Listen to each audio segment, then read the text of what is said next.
आज हमारे साथ हैं अजित कुमार उर्फ बिहारी लाल, जो दरौंदा विधानसभा में एक अलग लकीर खींच रहे हैं। अजित जी, सबसे पहले मैं अपने चैनल पर स्वागत करना जी चाहता हूँ। नमस्कार। अजित जी, सबसे पहले मेरा पहला सवाल, जी। आप एक युवा हैं और अक्सर युवा का देखा जाता है कि राजनीति से काफ़ी दूर रहते हैं। तो आपको क्या पड़ी कि राजनीति में आना पड़ा? जी, मैं व्यवस्था को देखा तो मुझे लगा कि हम जैसे युवा को राजनीतिक में आना चाहिए और व्यवस्था सही नहीं है, इसलिए हमें इसमें पार्टिसिपेट करना चाहिए और देश को ऊँचाई पर ले जाने के लिए, अच्छे जगह पर ले जाने के लिए हमें अपना योगदान राजनीतिक में देना चाहिए और हमें बदलाव करना चाहिए। आप बदलाव की बात कर रहे हैं। तो अगर आप 109 दरौंदा विधानसभा क्षेत्र से चुनाव लड़ते हैं, अगर जीतते हैं, तो आपकी सबसे पहली प्राथमिकता क्या होगी? जी देखिए, मेरी सबसे पहले प्राथमिकता ये होगी कि मैं हर एक गाँव में आबादी के अनुसार सामूहिक शौचालय बनवाऊँगा। ये बात अलग है कि हमारी सरकार कहती है कि यहाँ पे 90% शौचालय बन गया है।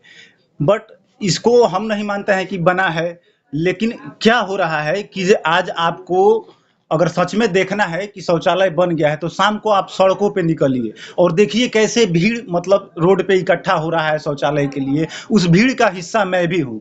इसीलिए मैं चाहता हूँ कि सामूहिक शौचालय बनाऊँ और मैं खुद उसका यूज़ करूँगा और आम लोगों के लिए भी अच्छा मतलब उसको रखूँगा।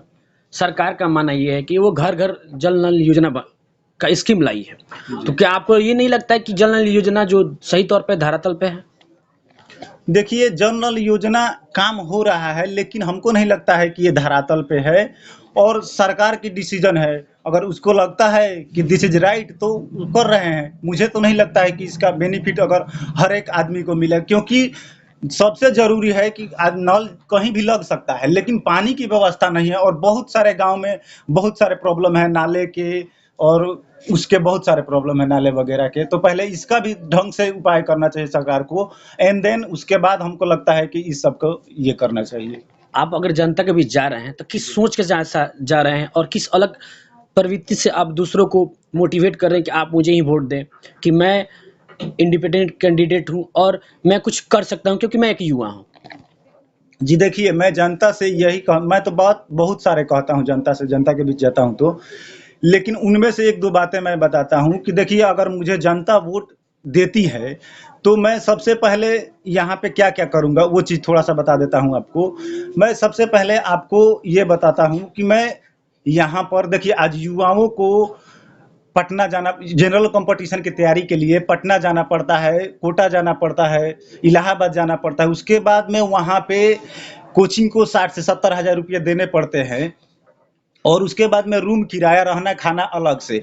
इतना पैसे का खर्चा हो जाता है कि एक गरीब के बच्चे में टैलेंट होने के बाद भी वो उतना पैसे एफर्ट नहीं कर पाता है, जिसलिए एक गरीब का बच्चा वहाँ नहीं जा पाता है और पढ़ नहीं पाता है। इसीलिए मैंने डिसाइड किया है कि मैं 109 दरौंदा विधानसभा में ही यहाँ पे बिहार के बेस्ट टीचर को हायर करूँगा और उनसे ही इनको फ्री में अपने युवाओं को शिक्षा दिलवाऊँगा, वो चाहे ऑनलाइन हो या कि फिर ऑफलाइन हो। और उसके बाद में देखिए, मैं अपने स्तर से मैं क्या करूँगा कि मैं 12 माह में मात्र 1 वेतन लूँगा और बाकी के 11 माह के जितने भी वेतन के पैसे होंगे, वो हमारे सरकारी स्कूलों में पढ़ रहे बच्चों को मैं फ्री में पेन बाँटूँगा। दूसरी बात कि मैं हर रोज़ 2 पंचायत में जाऊँगा और उसके बाद मैं वहाँ पर पहले 45 मिनट तक हमारे सरकारी स्कूलों में पढ़ रहे बच्चों को पढ़ाऊँगा और उसके बाद में वहाँ की जो भी समस्याएँ होंगी, उसको मैं सॉल्व करूँगा। जैसे लैट्रिन पानी वगैरह की जो भी समस्याएँ हैं, उसको मैं फिट करूँगा। उसके बाद में मैं देखूँगा कि टीचर्स क्या कारण है कि समय से नहीं आते हैं। टीचर की क्या-क्या प्रॉब्लम्स है, उसको मैं सॉल्व करूँगा। जैसे मान लीजिए टीचर को क्या है कि उनको समय से वेतन नहीं मिलता है। उसके बाद में उनको कभी इलेक्शन ड्यूटी लगा दिया जाता है, कभी जनगणना में लगा दिया जाता है। ऐसे वगैरह-वगैरह कामों में लगा दिया जाता है, जिसके वजह से उनकी मतलब सही से अपना एफिशिएंसी नहीं दे पाते हैं, सही से नहीं पढ़ा पाते हैं।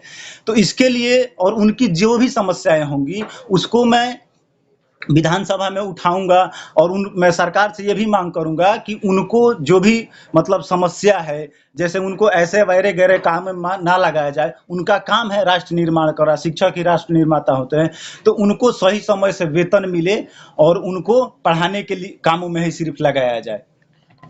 आप इतनी बड़ी-बड़ी बातें कर रहे हैं, तो अगर आपको जनता वोट देती है, अगर आप विधायक बन जाते हैं, जी। तो क्या आप इस वादे पर सही तौर पर खड़े उतर पाएँगे?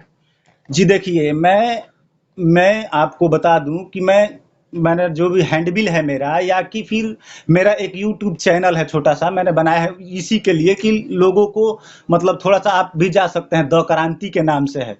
देखिए मैं बताता हूँ कि वहाँ पे हर एक सवाल का जवाब है आपको। इन्होंने पूछा कि आपको क्यों भरोसा करें? तो मैं पहला ऐसा कैंडिडेट हूँ, जो मैं आपसे जो भी वादे और प्रोमिसेस करूँगा, उसको मैं सरकारी बॉन्ड पेपर पे लिख के दूँगा।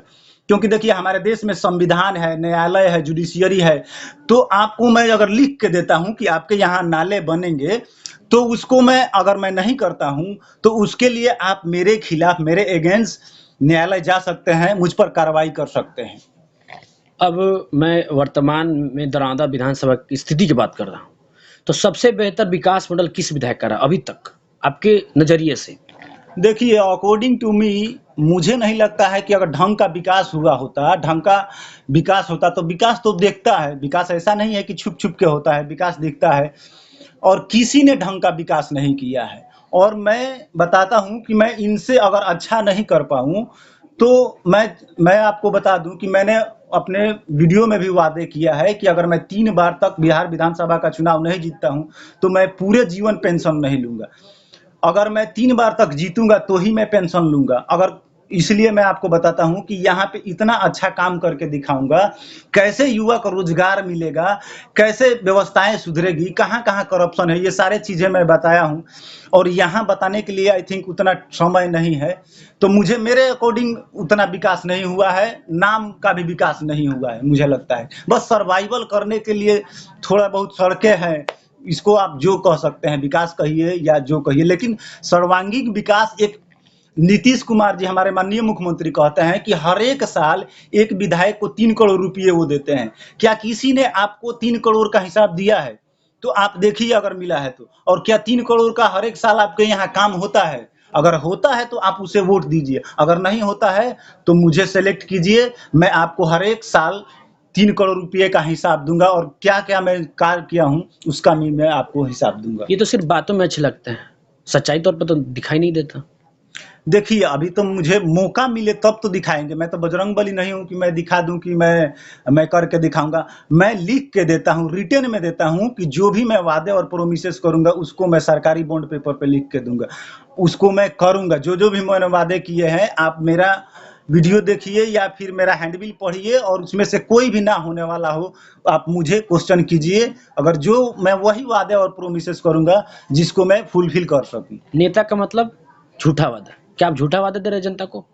नो सर ऐसा कुछ नहीं है। मैं झूठा नहीं दूँगा और ना ही मैं एक भी जुमला दूँगा। जो मैं सच्चाई होगा वही मैं कहूँगा, जो पॉसिबल होगा, जो मैं कर सकता हूँ, वही मैं आपसे वादे करूँगा। इस तरह का कोई वादा नहीं करूँगा और मैं आपका क्षेत्र का हूँ, मैं दरौंधा का टोला हरदियरा पर मेरा घर हुआ। मैं कोई बाहरी नहीं हूँ कि मैं और ना ही मेरी शिक्षा ये जेपी यूनिवर्सिटी से हुई है, तो मैं कोई बाहरी नहीं हूँ कि आपको ठग के और दूसरे जगह चला जाऊँगा। मैं यहीं का हूँ और ना ही मेरी हैसियत उस टाइप की है कि आपको लगेगा कि मतलब ना ही मेरा कोई बैकग्राउंड है, ना ही मैं नेपोटिज़्म से हूँ कि मेरा बाप-दादा कोई लक्कड़दादा, सगड़दादा कोई भी राजनीतिक से किसी का कोई संबंध नहीं है, ना ही किसी का डॉन, गुंडा, मवाली से मेरा कोई संबंध है।